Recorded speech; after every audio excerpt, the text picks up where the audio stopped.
al-mutafarridu bil 'azamati wal kibriya syahadatan muqinatan khalisatan ma laqiyallaha bila abdun yaumal jaza illa aujabat lahu minal khulufi fi daril baqa.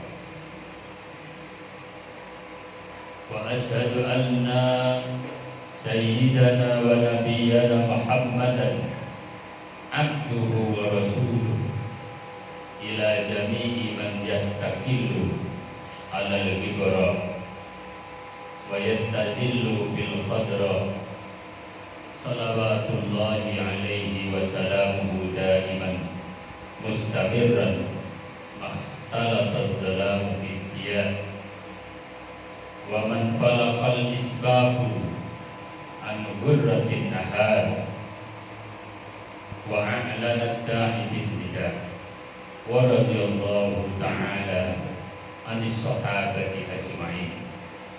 Amma ba'd. Hadratal muhtaramin, dumateng sedaya para santri, para ustaz, para pengurus Pondok Pesantren Darul Anwar Mabel. Mudah-mudahan kita semuanya senantiasa dilindungi oleh Allah Subhanahu wa Ta'ala dan dipenuhi dengan rahmat-Nya, sehingga pada saat yang sama kita senantiasa bisa bersyukur kepada-Nya dan menjalankan perintahnya serta menjauhi larangannya. Anak-anakku sekalian, pada malam hari ini kita patut bersyukur kepada Allah Subhanahu wa Ta'ala yang telah menganugerahkan sehat walafiat kepada kita.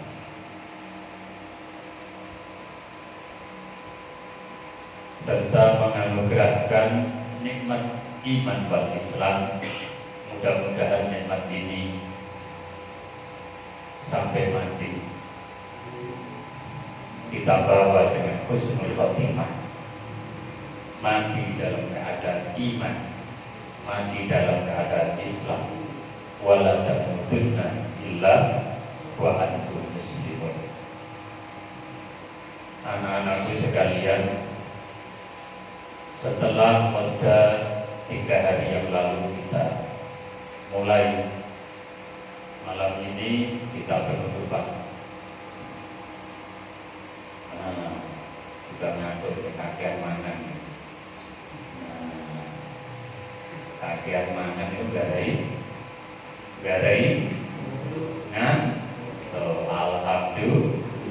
alhamdulillah. Kakean kopi garai kemebu. Martino itu otaknya di kelembu, ditambahi kopi dari sini koyok kelembungan. Ya dong, disalam saja. Terus coba kayak kopi, ya kopi diperlukan supaya bisa melek dan bisa sinau. Kalau ada malam ini perlu saya sampaikan sebuah sejarah. Saya akan menyampaikan sebuah sedikit cerita tentang seorang santri yang hebat, yaitu beliau yang terkenal dengan nama Imam Bukhari. Nama aslinya adalah Muhammad ibni Ismail al-Bukhari, terkenal dengan Al-Imam Al-Hafidh Muhammad ibni Ismail al-Bukhari. Beliau adalah santri yang sangat hebat. Barangkali kita bisa meniru. Kalau saya cerita sejarah Kanjeng Nabi lalu meniru Kanjeng Nabi itu yo Waduh. Oke. Karena Nabi terlalu sempurna. Gitu. Nabi hampir tidak pernah salah. Karena Nabi itu maksud melempar, memeja belajar. Nah, melempar. Semangat ya, semangat. Belajar sama ini, sama satunya ini. Peratapan. Dalam Pradita. Dalam firman kedua. Alhamdulillah. Ya, panggil saja Pak Babi gitu ya. Babi Pradita ya. Aku tak cerita tentang sedikit kisahnya Imam Bukhari. Ini kitabnya berjudul Al-Adabul Mufrad.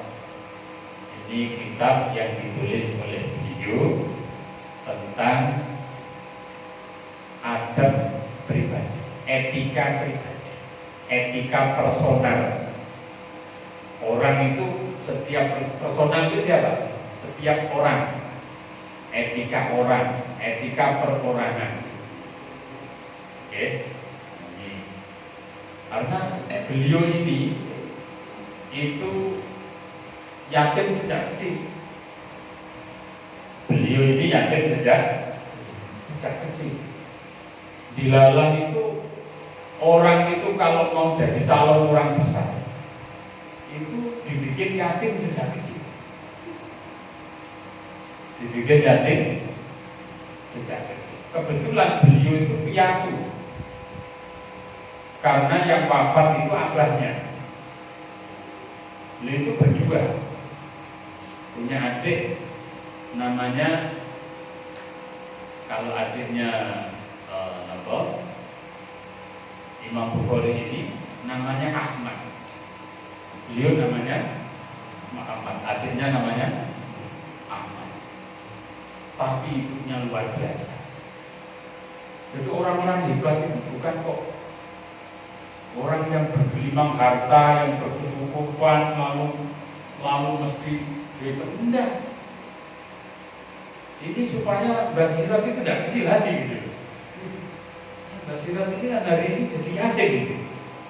Mau saya yatim piatu saja, PD-nya kayak gitu. Nah, saya yatim piatu. Jadi tidak usah kecil hati kan. Oke?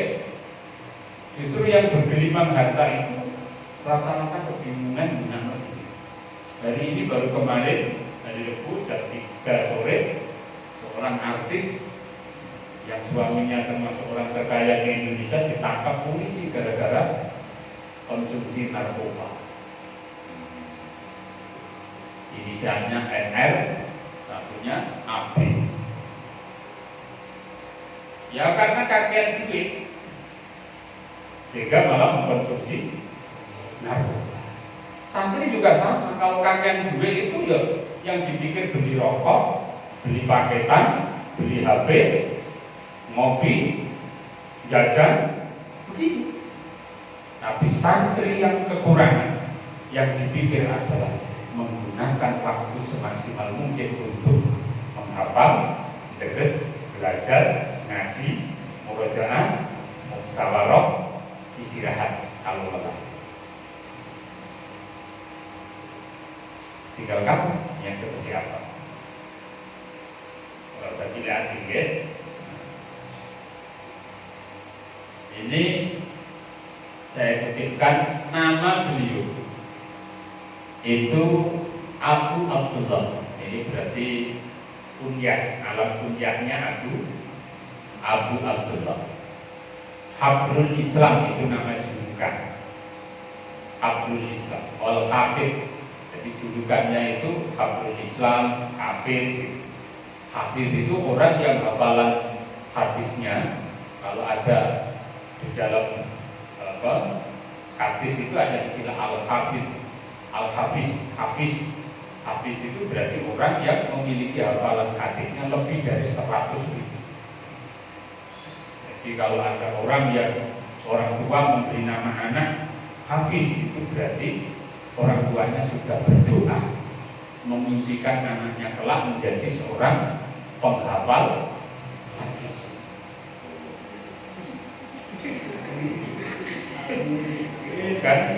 Bukan penghafal warnet, penghafal apa? Lihati si Rasulullah Sallallahu Alaihi Wasallam itu hafal hadis. Sahihul Jami' Sahih yang dikenal dengan nama Sahih Bukhari. Di kitabnya namanya Sahih Bukhari. Nama aslinya adalah Muhammad. Namanya Muhammad. Abahnya namanya Ismail, mbahnya namanya Ibrahim. Buyutnya namanya Mughirah. Canggahnya namanya Dasbah. Siapa? Dasbah Al-Bukhari. Al-Bukhari itu Rusia kalau sekarang. Ya. Wilayahnya berada dulu itu Rusia kan bagian dari apa? Bagian dari Uni Soviet, sehingga termasuk Bosnia, Chechnya dan lain-lain itu, Armenia itu bagian dari Uni Soviet. Nah, sekarang sudah pecah-pecah menjadi negara kecil-kecil, yang terbesar ya Rusia itu. Nah, tapi Basjabah ini posisinya makamnya Imam Bukhari itu berada di Chechnya. Dan yang membangun makam beliau adalah presiden kita yang pertama, Insinyur Presiden Soekarno. Jadi satu ketika Soekarno itu diminta untuk berkunjung ke Uni Soviet. Waktu itu negaranya masih Uni Soviet. Jadi dulu itu Uni Soviet adalah negara adidaya yang setara, bahkan lebih kuat daripada Amerika. Terus terjadi perang dingin. Setelah perang dunia kedua itu ada perang dingin. Perang dingin itu perang tapi tidak perang. Perang tapi tidak perang. Seperti saat ini perang asimetris namanya. Ada corona ini perang ini sudah. Kita ini sedang berperang. Kalau kita kalah ya sudah. Kalau sekolah diberhentikan, Bismillah kalah itu sudah selesai. Terus anak-anak mudanya itu kecanduan HP, kecanduan warnet, itu sudah habis. Negara ini akan menjadi negara bangkrut karena anak-anaknya tidak mengisi memorinya dengan game. Jadi kita ini beruntung karena ada banyak pesantren yang tetap menyelenggarakan sekolah di pesantrennya dengan tatap muka. Saya minta Fajar sama ini di depan saya, biar jangan. Nanti kalau saya tidak ngantuk. Kalau di depan saya, insya Allah dijamin tidak ngantuk. Nah, sebelah sini yang satunya jaga 1 meter. Rumah tenang. Nah ini dulu itu Pak Karno bersedia berkunjung ke Uni Soviet dengan syarat makam Imam Bukhari itu ditanam. Padahal Uni Soviet itu negara komunis. Akhirnya Pak Karno menyumbang entah berapa miliar atau juta untuk memugar makam Imam Bukhari. Itu artinya orang Indonesia itu hebat-hebat. Jadi yang menyelamatkan memugar makamnya Imam Bukhari sudah Presiden Soekarno. Pada tahun 24 Indonesia belum merdeka. Tahun 24 itulah Syarif Mekah kalah. Turki Utsmani belum tikar. Maka negara Arab itu pecah menjadi negara-negara kecil. Ya. Kemudian tanah Hijaz itu Mekah Madinah dikuasai oleh Raja Saud. Raja Saud itu dari Najd, dari desa Mekah bagian selatan sebelah bukit berkuasa. yang mengkalikom dengan Muhammad bin Abdul Wahab yang mendirikan madhab Wahabi yang anti tahlil, anti yasinan, anti ziarah kubur dan lain-lain itu. Lalu kemudian setelah berkuasa itu kubur para syuhada, ya, makam para syuhada yang wafat di medan perang, termasuk para syuhada Uhud, itu dibongkar, ya habis itu, karena dianggap sebagai patung-patung yang disembah. Orang ziarah itu direken menyembah, termasuk yang mau dibongkar adalah makam Nabi, terutama adalah makam Rasulullah Nabi Muhammad Sallallahu Alaihi Wasallam. Maka tahun 26 ketika mau membongkar makam Rasul, ulama-ulama pesantren membuat komite hijaz, yaitu kiai-kiai NU, dipandegani oleh Bapak Hasbullah atas perintah Mbak Hasyim Asy'ari, Bapak Hasbullah, Mbak Bisri Sanjuri, Mbak Asnawi Kudus, untuk berangkat menghadap Raja Saud agar sekiranya tidak membongkar makam Kanjeng Nabi. Jadi yang menyelamatkan tidak terjadinya pembongkaran makam Nabi siapa? Kita. Jangan dikira itu NU belum berdiri, negara Indonesia juga belum berdiri. Karena itu tahun 2. Nah, saya mau cerita malam ini adalah bercerita tentang seorang santri yang hebat, seorang santri yang menyempurnakan ilmu hadis. Setelah sekian lama ilmu hadis ini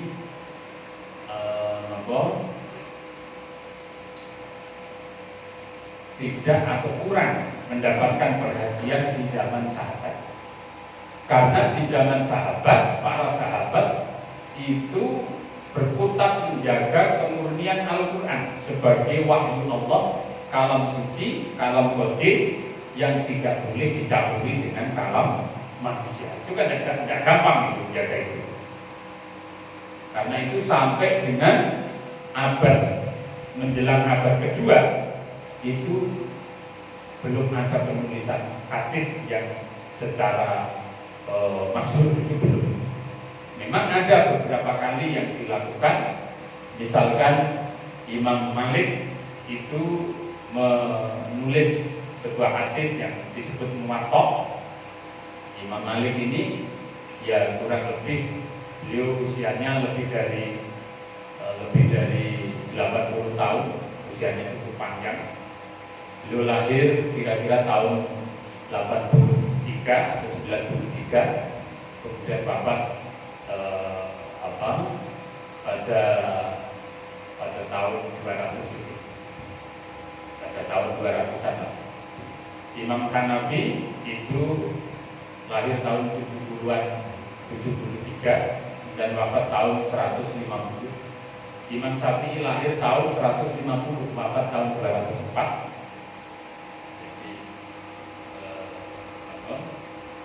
Imam Malik ini tahun 190-an kami bikin. Artinya cukup panjang usianya. Lah, Imam Bukhari ini, Imam Syafi'i menulis hadis, ada hadis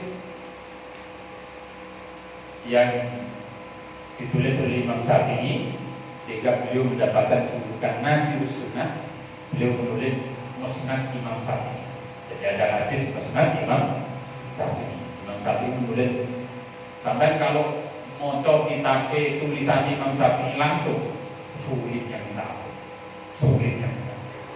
Makanya supaya agak gampang bisa dipahami, itu kita menggunakan tulisan hasil persepsi yang dilakukan oleh Ashab Syafi'i. Di antaranya terutama Imam Romli, Imam Nawawi, ya, Imam Rafi'i, Nawawi, kemudian Imam Ibnu Abi Salam dan seterusnya dan sejenisnya, termasuk khususnya Imam Ghazali, Imam Taweh.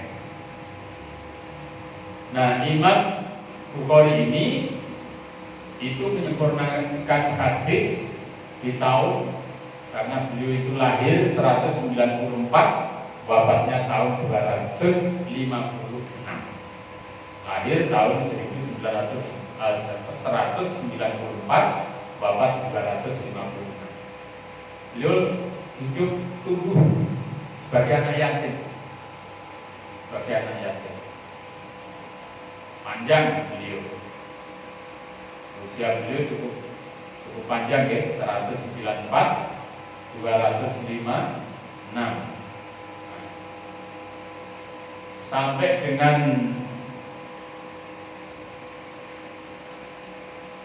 beliau melakukan rihlah ilmiah, mencari ilmu dari berbagai pakar. Beliau mencari ini, hafalannya itu luar biasa. Imam Bukhari itu sekali mendengar itu langsung hafal. Sampai kalau mendengar begini langsung hafal, langsung lari. Langsung hafal atau langsung lari? Kepingin langsung hafal atau kepingin langsung lari? Langsung hafal. Nah, caranya itu kakean mangan. Kakean mangan itu gak ada. Tapi kurang mangan gak ada. Kurang yo elek, kakean yo elek. Sing pas apa? Sedengah. Ngoten nggih. Nek kakean sinau, apik. Apik, kurang sinau. Elek, sedengah sinau. Rada apik. Rada tadi. Sing nemen nek kakean ngopi gitu. Kurang ngopi. Yo kurang apik. Gitu. Wah kurang ngopi ini kurang ngatur, ini gitu. Akhirnya kurang pengalaman, gitu. Artinya banyak baca, itu yang penting. Nah, Imam Bukhari itu beliau ke Khurasan, ke Irak, ke Mesir, ke Sam.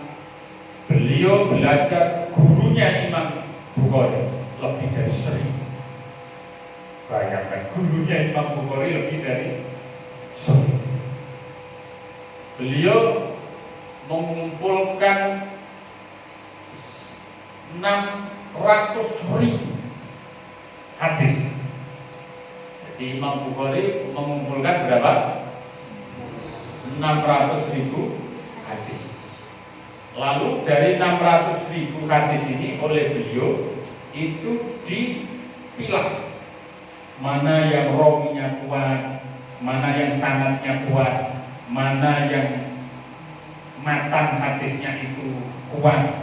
Jadi beliau itu memiliki kekuatan merasakan uslub kalam Nabi dan tidak. Jadi zauknya itu tinggi. Ini kalam ini jelas kalamnya Kanjeng Nabi. Ini jelas kalam karangan. Itu bisa membedakan beliau, bisa merasakan. Karena zauknya tinggi. Nah beliau adalah orang yang mula-mula menulis kitab secara khusus di bidang hadis ini. Dan hadisnya Imam Bukhari itu semua aliran mazhab dalam Islam itu menggunakan. Itu hebatnya di situ. Kalau mazhab Syafi'i misalkan, yang menggunakan ya pendukungnya Syafi'i saja. Kitabnya Imam Malik Muwatta misalkan, yang menggunakan ya mazhab Maliki. Syiah tidak akan pakai, Syiah tidak akan pakai, Khawarij tidak akan pakai, Wahabi tidak akan pakai. Tapi kalau hadisnya Imam Bukhari, semua aliran dalam Islam bersepakat menggunakan Sahih Bukhari sebagai rujukan kedua setelah Al-Quran. Karena itu Sayyidina sering tahu, Hadratus Syekh Dayai Maimun sering tahu, kalau pesantren itu mengajarkan dua kitab, satu Sahih Bukhari, dua Ihya Ulumuddin, maka pesantren itu insya Allah akan menjadi pesantren besar. Karena disitulah lubungnya ilmu. Kalau santri berhasil ngaji mengkhatamkan Sahih Bukhari dan Yahya, berarti santri itu alamat dia akan jadi orang alim alama. Khatam itu tenanan, berapa khatam ya? Khataman ngaji kilatan menarik. Wah, akeh tunggal ini. Maksudnya ngaji khatamnya ya ini ngaji sak koco, sak lemper itu kan sunyi, gitu. Jangan bayangkan hadis Sahih Bukhari itu 7.000 lebih, 7.700-an. Wah itu diwaca sitok kan ya pegel itu. Lepok lu nih, kerasan tadi. Alhamdulillah mantap. Calon wong alim tuh. Pokoknya kekerasan itu kuncinya calon wong. Semangat ya. Contohnya Imam Bukhari. Imam Bukhari itu orang yang mula-mula menulis ilmu hadis dengan cara dan gaya khas ilmu hadis yang tidak dimiliki oleh metodologi sebelumnya. Jadi betul-betul, tapi beliau itu bermadzhab Syafi'i. Imam Bukhari secara fikih beliau bermadzhab Syafi'i.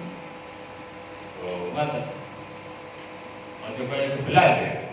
Terus direken orang bermadzhab, orang yang bermadzhab direken itu apa memecah belah Islam. Mau goblok itu. Goblok itu. Hah? Berbeda itu bukan pecah belah, nggih. Berbeda itu adalah anugerah. Perbedaan itu apa?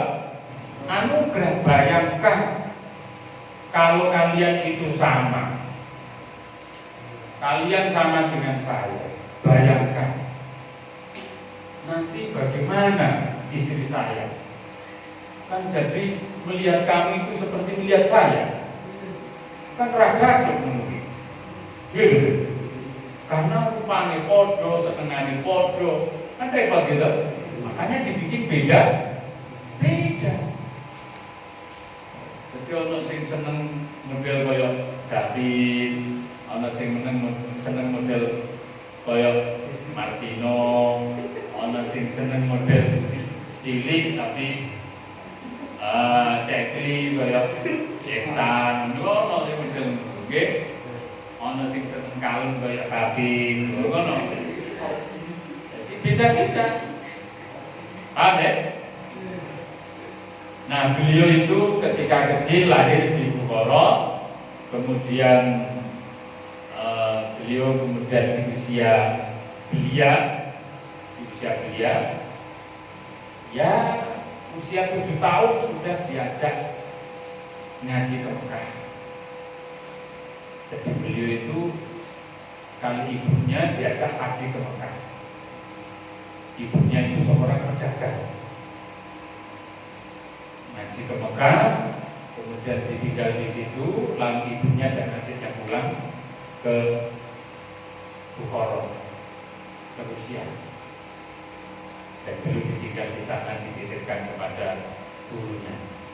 Kamu bayangkan Bu, nitip anak itu terus disambangi tiap bulan atau tiap tahun? Enggak.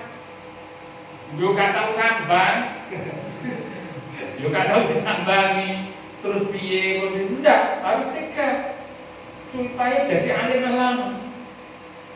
Orang esok sambangi gawane bungkusan, sore sambangi gawane nasi goreng.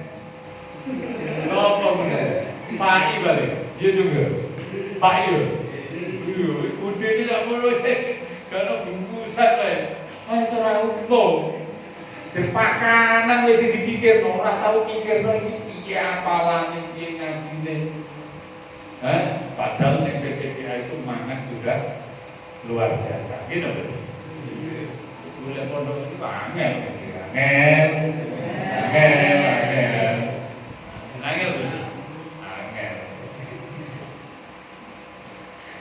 Bon, gurunya Imam Bukhari saya sebutkan.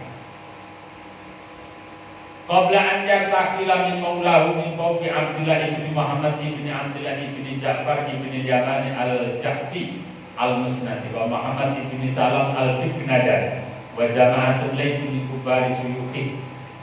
Jadi beliau sebelum meninggalkan kampungnya itu sudah berguru kepada ulama-ulama top di daerah.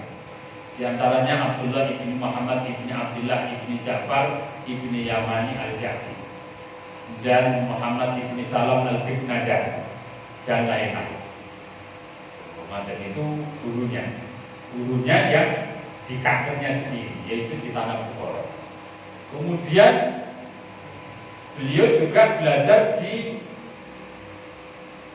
Balkan ya, di Balkan. Di antara gurunya dari Balkan, Makki bin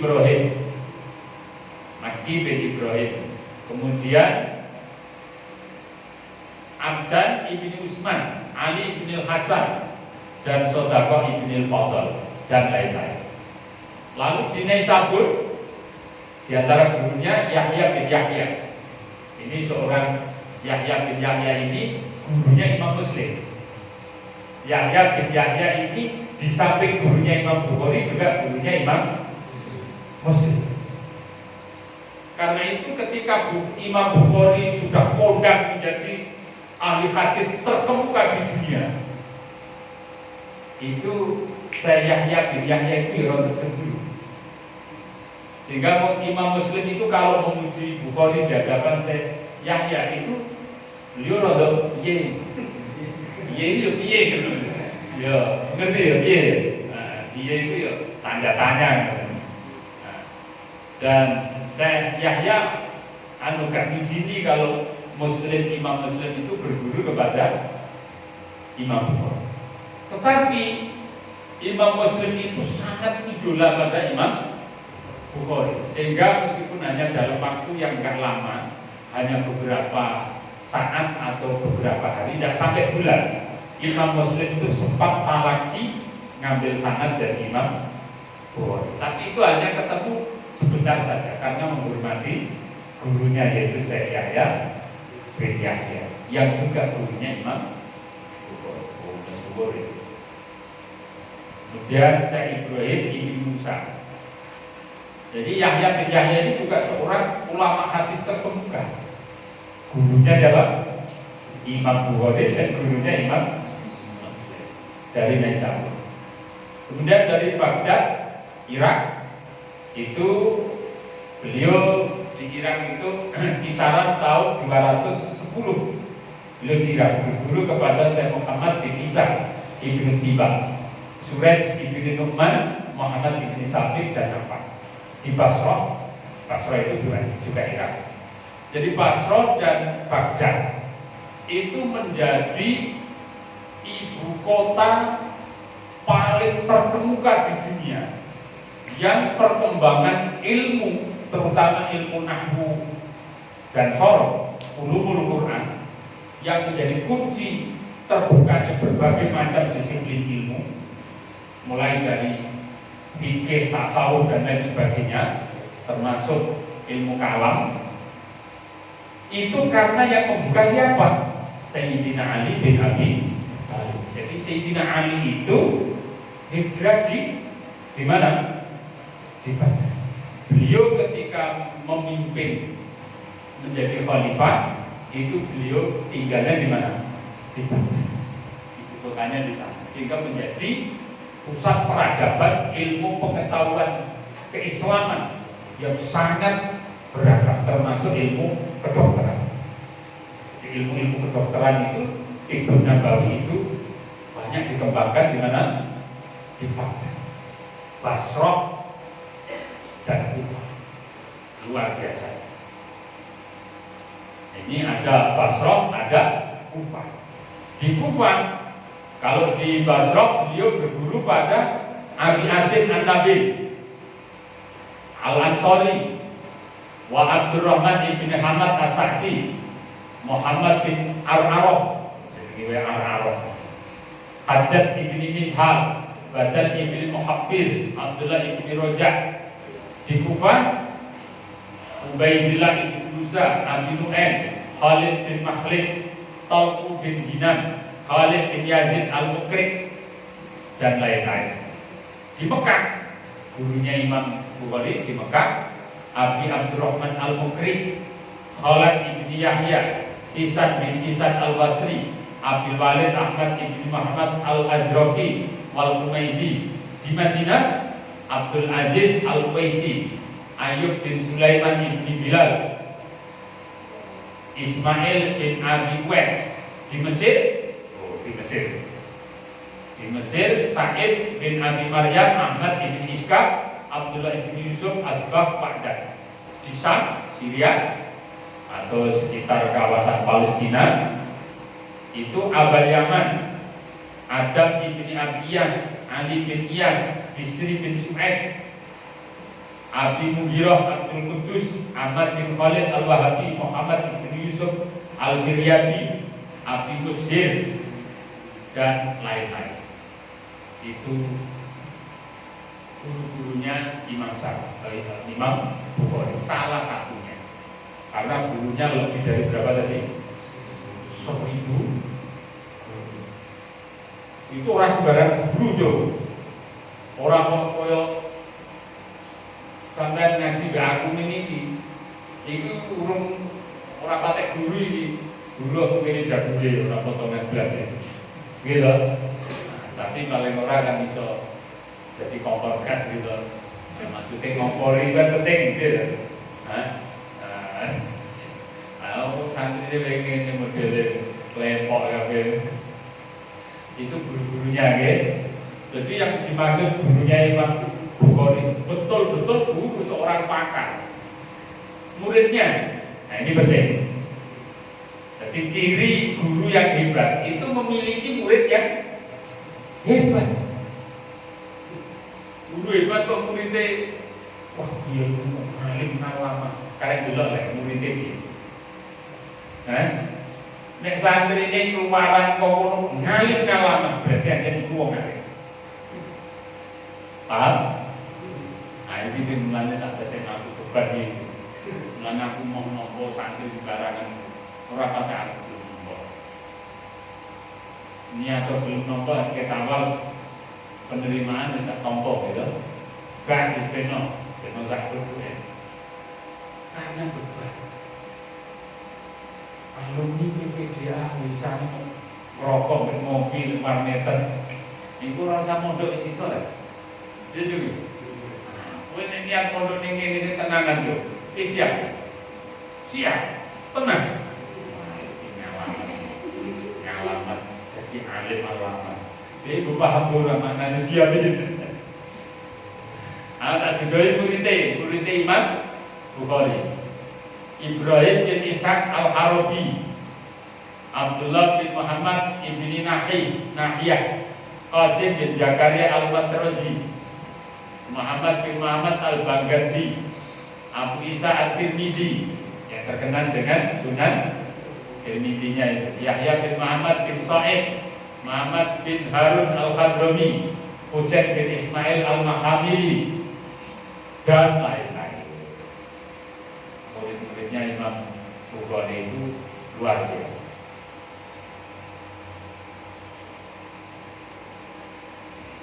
Nah, perjalanan mencari ilmu yang dilakukan oleh Imam Bukhari di sini juga disebutkan perjalanan pencarian ilmu dan karangan-karangannya, kitab-kitabnya. Qala Muhammad ibn Hatim Al-Bukhari, sami'tu Aba Abdullah Muhammad ibn Ismail yaqul, hajjatu. Jadi Imam Bukhari pernah bercerita. Ini yang cerita siapa? Muhammad bin Hatim, muridnya Imam Bukhari. Diceritani sendiri. Imam Bukhari ceritakan, hajjatu wa raja'a akhi bi ummi. Aku haji bersama ibu dan adikku. Lalu ibuku dan adikku pulang. Wataqallabtu fi talabil hadis. Aku ditinggal untuk belajar ilmu hadis. Falamma ta'antu fi samani asrota. Maka ketika memasuki tahun ke-18, ja'altu asnifu qadaya sahabat, maka aku memulai mengarang kitab tentang qadaya sahabat. Artinya masalah-masalah yang diputuskan hukumnya, kepastian hukumnya oleh para sahabat, tabi'in wa qawili, dan pendapat-pendapat sahabat dirumuskan oleh Imam Bukhari.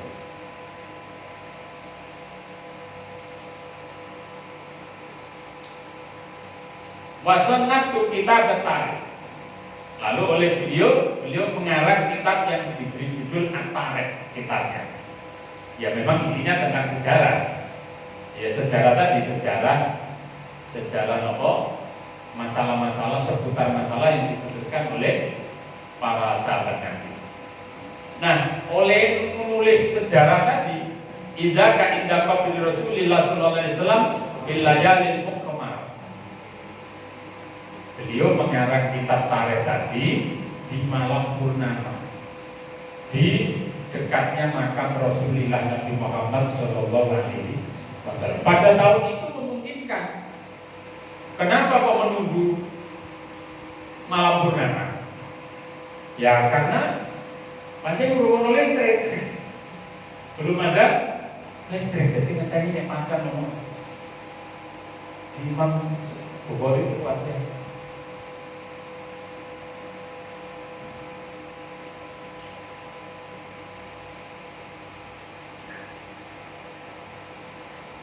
Tapi beliau itu di dalam menulis kitab tarikh ini itu hanya menulis kisah apa adanya. Beliau tidak suka menambah-nambah, jadi apa adanya saja. Nah, pernah satu ketika beliau di sini diceritakan itu beliau berdebat dengan para fuqaha tentang sebuah riwayat. Padahal waktu itu Imam Bukhari masih anak-anak.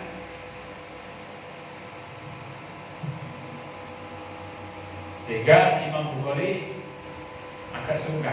Karena suka, Imam Bukhari mengalah. Mestinya dia mengalah, tapi beliau mengalah. Dia tidak berdebat terlalu lama. Memang kalau ingin tahu sejarahnya yang komplit itu di Fathul Bari, di mukadimahnya Fathul Bari itu dikisahkan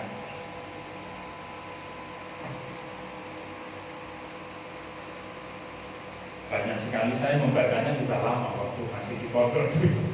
Sekarang belum tak diriin. Tapi alhamdulillah saya punya Fathul Bari. Saya malah punya dua cetakan, dan dua cetakan. Itu salah satu yang diceritakan oleh Ibnu Hajar al-Asqalani, sang penulis Fathul Bari. Itu diceritakan bahwa Imam Bukhari itu kalau menerima satu riwayat hadis,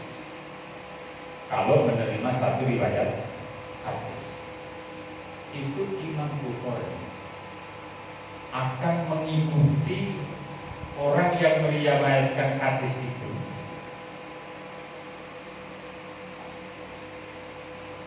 di kehidupan sehari-hari.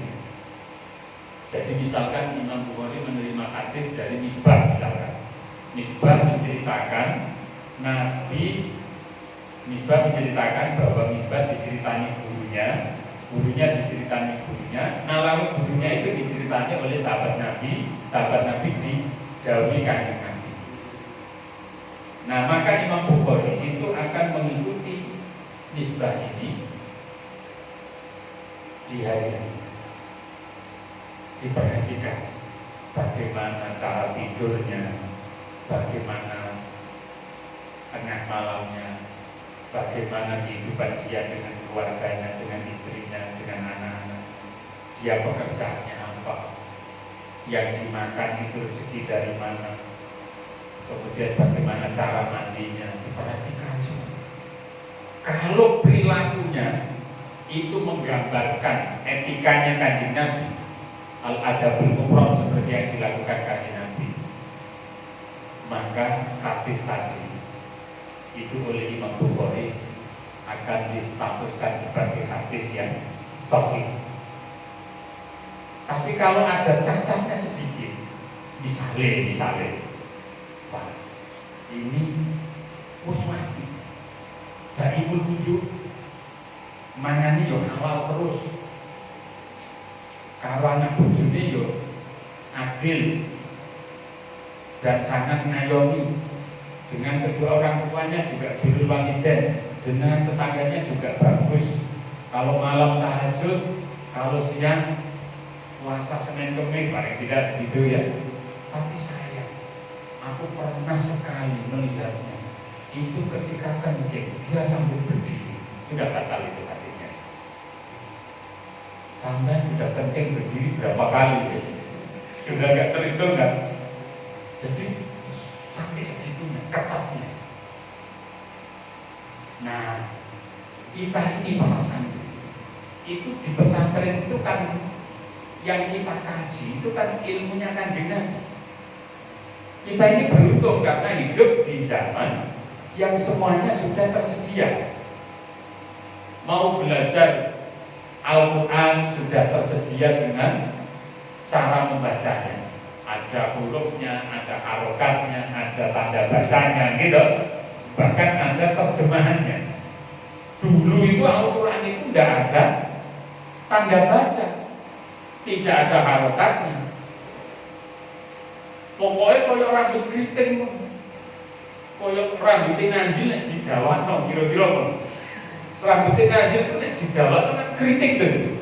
Nah, tulisan Arab itu Al-Quran itu seperti rambutnya Nanjil. Jadi orang kena diwaca. Antara nun, ba, ta, sa itu sama. Bentuknya ini, gitu. Tidak ada tanda baca. Angel koyo apa zaman dulu. Jadi tanda baca itu bid'ah. Dulunya tidak ada. Ini bid'ah. Bid'ah. Dan lain-lain. Nah sekarang itu kita baca Al-Quran itu enak, karena sudah ada harokat, ada tanda baca, ada terjemahannya, dan kita mencari Al-Quran itu gampang sekali. Bukan hanya membelinya. Tidak membeli saja, kita bisa minta kepada siapa? Di mana-mana ada orang wakaf Al-Quran, gitu. Di masjid di sini Al-Quran banyak sekali. Kayak rasa gue sampai ambil, gitu. Mau belajar hadis juga gampang sekali, karena bukunya banyak. Tapi pada situasi yang sama godaannya ya banyak.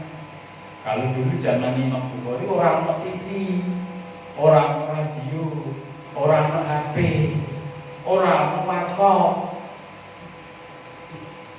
Nah sekarang itu lengkap. Akhirnya kue kedodo. Apa meneh yang kono sing jaga cewek ayu. Lah itu mesti tambah menggoda iman, gitu ya.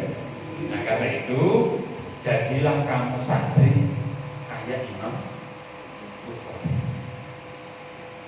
Nah kalian ini karena orang Jawa, maka harus memulainya dari yang paling awal, yaitu mempelajari tata bahasa Arab agar bisa membaca kitab kuning. Bukan kok supaya bisa bicara bahasa Arab, bukan. Kalau bisa bahasa Arab belum tentu alim. Karena wong Arab kabeh iso Arab. Tapi nyatanya yo beto. Wong Arab pirang-pirang. Jadi kuli tukang ngepel, tukang ngangkat-ngangkat barang di pasar, barang sekali, banyak sekali. Apakah mereka ngalim? Padahal bahasa Arabnya becek sekali.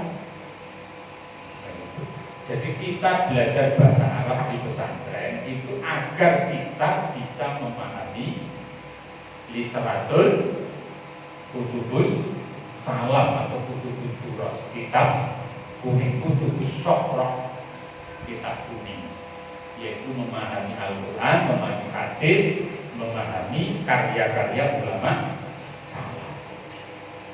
Ini pentingnya. Ini baru satu imam yang saya cuplikan sedikit sekali, tidak banyak. Insya Allah saya doakan sampai dengan aku sehat. Sehat sehingga insya Allah besok malam Sabtu kita sudah mulai ngaji sampai. Moga-moga Allah maringi ilham sehingga semuanya dimudahkan. Rasulullah memberikan syafaat sehingga mendapatkan ilham dari Allah. Rahmat Nabi wa hifdzul mursalin wa ilham al-malaikatil muqarrabin, dan mendapat hudul arifin. Ini yang kami harapkan. Semoga kalian semua sehat walafiat.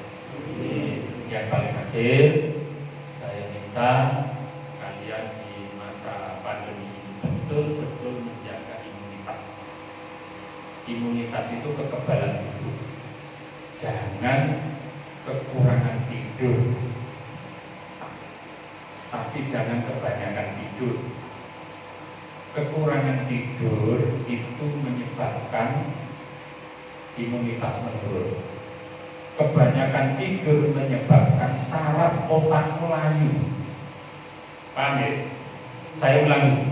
Kebanyakan tidur menyebabkan saraf otakmu layu. Kalau saraf otakmu layu, itu tidak bisa diajak berpikir. Apa menekon ngapal mau tambah orang kuat. Akhirnya lembok. Ya. Ngono cendak rasa ning pondok alhamdulillah. Aku nek nyawang kuwi iso guyu iso meneng to kan. Ini seperti santri kaya potongan mulai iso guyu alhamdulillah, potongan-potongan nyedeno ini. Potongan nyedeno kok iso guyu alhamdulillah. Nek mati iso guyu niku nek David guyu amel ayem. Alhamdulillah. Nek David mencurang itu sedih aku. Martino iso guyu kok. Waduh. Wah, nyedek ngono lho. Bisa guyu nggih. Bisa guyu ben awet enom nggih. Kowe nek ora gelem guyu mencurang terus, kowe engko suwise mati to. Hati-hati lho. Kepengin mati apa kepengin urip to? Guyu nggih. Ayo coba guyu. Alhamdulillah. Muga-muga barokah kabeh nggih. Muga-muga barokah kabeh. Bismillah. Ayo ngaji, belajar. Kamu harus berjuang melawan kebodohan. Nggih. Mulai saiki musuh kamu apa? Kebodohan. Kalau ada santri yang menghabiskan waktu di warnet itu santri pinter apa santri goblok? Ayo, mulai saya bilang, kalau ada santri menghabiskan waktu di warnet, di warkop itu santri pinter apa santri goblok? Goblok. Kamu ingin pinter apa ingin goblok? Penting supaya kamu bisa menyangkut diri kamu. Yang bisa menyelamatkan kamu hanya diri kamu sendiri. Apa yang saya ucapkan itu bukan cengengesan. Tinggal kamu mau ikut atau tidak. Tidak ikut tidak apa-apa ya. Kamu turuti saja kamu sendiri. Tapi resiko tanggung sendiri. Engko begitu taman selesai, roh-roh wis tuwek wayahe rapi, ora iso apa-apa. Jangan menyalahkan pondok.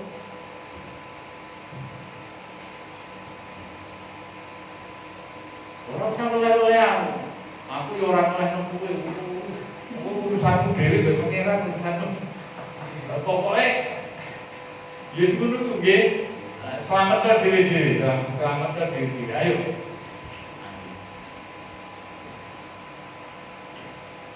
Hari ini di Subang tiap hari orang yang mati karena corona itu di angka antara 20 sampai 25. Yang terpapar dan yang meninggal itu lebih dari 3, 4 sampai 10 bahkan sehari.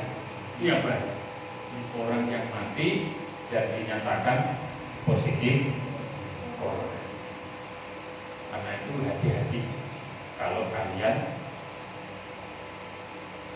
dalam situasi seperti ini harus menjaga protokol kesehatan secara ketat. Besok pagi Jumatan di Masjid Besar Baitur Rahman insya Allah akan ditunggu polisi dan akan direkam bagaimana nanti kondisi Jumatannya, apakah sudah sesuai protokol kesehatan apa tidak. Sebenarnya mau ditutup, sebenarnya permintaannya ditutup. Jadi masjid di Jawa dan Bali itu menurut peraturan undang-undang darurat, undang-undang PPKM darurat COVID, keputusan presiden itu ditutup sementara. Tapi tadi dalam rapat koordinasi dengan Forkom bincang dengan tokoh masyarakat, kebetulan saya diminta untuk memberikan pandangan atas nama tokoh. Saya sampaikan saya setuju dengan apa yang dikeluarkan kebijakannya presiden, dan rakyat wajib mematuhi dan mentaati untuk keselamatan semua. Yang kedua, saya setuju masjid itu ditutup supaya tidak terjadi penularan semakin menggila. Tetapi saya tidak sepakat kalau masjid itu dikosongkan dari kegiatan peribadatan sholat 5 waktu dan sholat Jumat. Iya maksudnya. Iya maksudnya. Nah ini bedanya pintar goblok dong caranya. Gampang lah ya. Ditutup, wong ini jero sholat, ngono lho. Ngono lho caranya. Tapi nganggo masker. Besok kalau kalian Jumatan bawa masker. Wajib. Oke? Wajib ngai. Bukan bin. Wajib apa?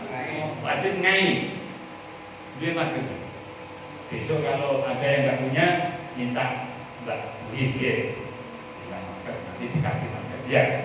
Yang tidak punya atau yang sudah lawas, dia diganti yang baru ya.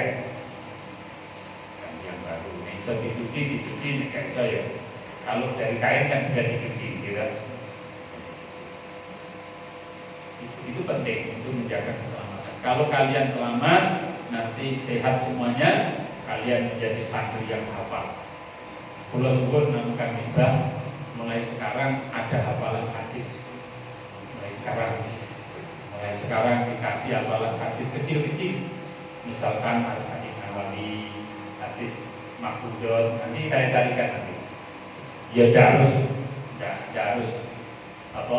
harus awal bulan ini dan nanti bisa di bulan depan atau bulan apa nanti harus ada anak-anak itu kalau sudah berjalan nanti ya sesuai dengan supaya anak itu memiliki hafalan hadis rakitan sudah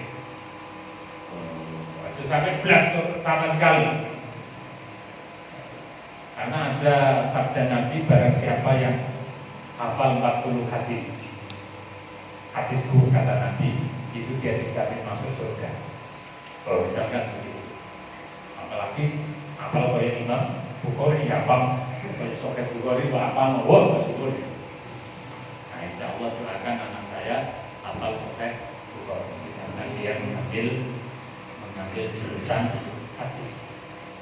tafsir. Nanti kalau ya sudah jadi ahli hadis pulang, nah itu layak guru tenanan. Kalau saya ini hanya ngompori saja. Kita ceritani ilmu-ilmu berwong sing sukses itu ben kowe semangat ngono lho. Sing kowe seneng kamu ku ilmu. Kowe umpama kok seneng ngopi, ngopi mau kanggo baturan supaya iso sinau. Ngoten lho. Ora ngopang ngopi terus nemprul sebenarnya orang butuh belas. Nah itu ditinggalkan kebiasaan jelek itu. Nek dienggo maca buku dijak musyawarah ngantuk. Jalannya tak, jangankan suami 3 hari 3 malam kuat itu, gitu. Nah itu namanya bilang nih, dari mana nih pawaan nih kalau nih bodoh ya bodoh. Tapi insya Allah nih satu PPT anda ada pintar semuanya. Kalau Rasulullah, insya Allah Allah melindungi kita, Rasulullah mensyafaati kita dan para ulama masyayikh, terutama para aulia. Para masyayikh berdiri ambil duduk, utamanya Habib Syekh dan Pak Rahman Syahid dan Bisa Abdullah dan Syekh Ismail dan Sulhabi dan berdiri BPPA dan YYC Muhyiddin Romli yang baru-baru kembali, insya Allah senantiasa memberikan sambungan nabilah batinnya kepada kita. Ala hayyatnya sholihat syaikhulillah awal al-fatihah. Ar-Rahman Ar-Rahim Maliki Yaumiddin Iyyaka na'budu wa iyyaka nasta'in ihdinas siratal mustaqim siratal ladzina an'amta 'alaihim ghairil maghdubi 'alaihim waladdallin. Amin. Wa walidayya wal muslimin. Amin. Bismillahirrahmanirrahim. Alhamdulillahirabbil alamin. Allahumma shalli wa sallim ala sayyidina Muhammadin wa alihi wa sahbihi wa sallim ajma'in. Allahumma ya Allah, inna nas'aluka ya Allah an taj'alana min ahlil 'ilmi wa ahlil khair wa ahlil taqwa wa ahlil Qur'an wa ahlil hadis wa ahlil ridha wa ahlil wa ahlil hadis wa ahlil Qur'an wa ahlil hadis wa ahlil ridha wa ahlil wa qulana ya Allah sifat dan daima fi din wa dunya wal akhirah. Allahumma sallimna wal muslimin wa afina wal muslimin.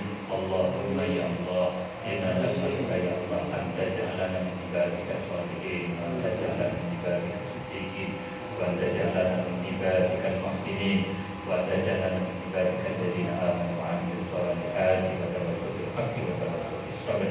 Allahumma la tad'alana fi ma'atina daril anwar wa fil hudud jannatan illa wabarta wa la'ina illa satarta wa la'asira illa yassarta wa la mahida illa sabrita wa la dayna illa ataita wa la hamman illa farajta wa la fasada illa aslahta wa la jahlan illa a'lamta wa la taliba ilmin illa a'anta wa la hajata min hawaiji dunya wal akhirati illa qadita wa yassarta ya Allah bi rahmatika ya arhamar rahimin. Rabbana zalamna anfusana wa in taghfir lana wa tarhamna lanakunanna minal khasirin. Rabbana la tuzigh qulubana ba'da idh hadaytana wa hab lana min ladunka rahmah innaka antal wahhab. Rabbana hab lana min azwajina wa dhurriyyatina qurrata a'yun waj'alna lil muttaqina imama. Rabbana hab lana min ladunka hidayatan thayyibatan wa anta as-sami'ul 'alim. Allahumma ya Allah, inna nas'aluka ya Allah an tanzil rahmah wal barakah wa itminanal qalb wa futuhal marifin fi qulubina wa fi qulubi jami'i talamidina khususan di mahadida dan abadi Allah minan jinnati wan nasi ajma'in. Allahumma ta'ala kama futuhal marifin, Allahumma ta'ala kama futuhal marifin, Allahumma ta'ala kama futuhal marifin wa fahman nabiyyin wa hifdzal mursalin wa ilhamal malaikatil muqarrabin. Rabbana atina fid dunya hasanah wa fil akhirati hasanah wa qina adzabannar wa adkhilnal jannata ma'al abrar ya aziz ya rabbal alamin. Sallallahu ala sayyidina wa maulana Muhammadin wa alihi wa sahbihi wa baraka wasallam. Subhana rabbika rabbil izzati amma yasifun, salamun alal mursalin walhamdulillahi rabbil alamin. Bismillahirrahmanirrahim. A'udzu billahi minasy syaithanir rajim. Bismillahirrahmanirrahim. Alhamdulillahirabbil alamin. Arrahmanirrahim. Maliki yaumiddin. Iyyaka na'budu wa iyyaka nasta'in. Ihdinas siratal mustaqim. Siratal ladzina an'amta 'alaihim ghairil maghdubi 'alaihim waladdallin. Amin. yang paling akhir untuk pembukaan penutupan Masda ini saya mengatakan ditutup dan mudah-mudahan membawa berkah dan manfaat dan menjadikan kalian semakin bisa merencanakan pembelajaran, termasuk merencanakan sendiri apa yang harus kamu lakukan tiap hari untuk meningkatkan mutu kalian, untuk memperbaiki kondisi kalian. Jadi kalian misalkan setiap hari itu mewajibkan dirinya sendiri. Kan ada peraturan pondok, ada jadwal pondok. Nah, kamu harusnya itu menambah sendiri. Kamu harusnya menambah sendiri. Aku nambahin diri. Misalkan karena untuk sementara ini pagi hari masih sekolahnya belum masuk, kamu gunakan pagi mau saya gunakan untuk menambah hafalan hadisnya, hafalan nahwunya, hafalan sorohnya, hafalan Al-Qur'annya. Begitu misalkan, kamu tambahi sendiri. Nah, itu kamu rencanakan sendiri untuk membangun masa depan kalian yang lebih baik. Kira-kira begitu. Itu intinya Masda itu diadakan itu tujuannya agar kamu memiliki kemampuan untuk merancang, merencanakan konsep apa yang harus kamu lakukan setiap harinya. Karena itu ini kami nyatakan itu. Berikutnya, ini kan untuk dibuka, dan untuk terus buka. Untuk Khitobiyah diadakan setiap malam Jumat setelah Nidaiyah. Ini penting dilakukan karena salah satu kewajiban santri setelah nanti jadi orang alim itu adalah melakukan tabligh, menyampaikan dawuh-dawuh Allah, dawuh-dawuh Rasulullah, ilmu kepesantrenan tentang fikih, tentang ibadah, tentang tauhid dan lain-lain kepada umat di tempatnya masing-masing, di zamannya masing-masing. Karena itu diperlukan kemampuan berdialektika, baik dalam bentuk pidato, monolog, atau dalam bentuk diskusi, seminar, atau dalam bentuk bahsul masail, musyawarah dan lain sebagainya. Itu memerlukan kemampuan dan itu digodok melalui program Khitobiyah. Kalian terserah dalam acara yang beragam, bermacam-macam. Karena Khitobiyah itu bisa disetting mulai dari yang paling resmi seperti khotbah Jumat, khotbah hari raya, khotbah sholat istisqa, khotbah apa lagi? Ya sholat hari raya, kemudian sholat jenazah, atau pidato dalam manitno jenazah, ngantenan, walimah, pesta ulang tahun, atau syukuran naik jabatan, atau sedekah bumi, atau apa saja.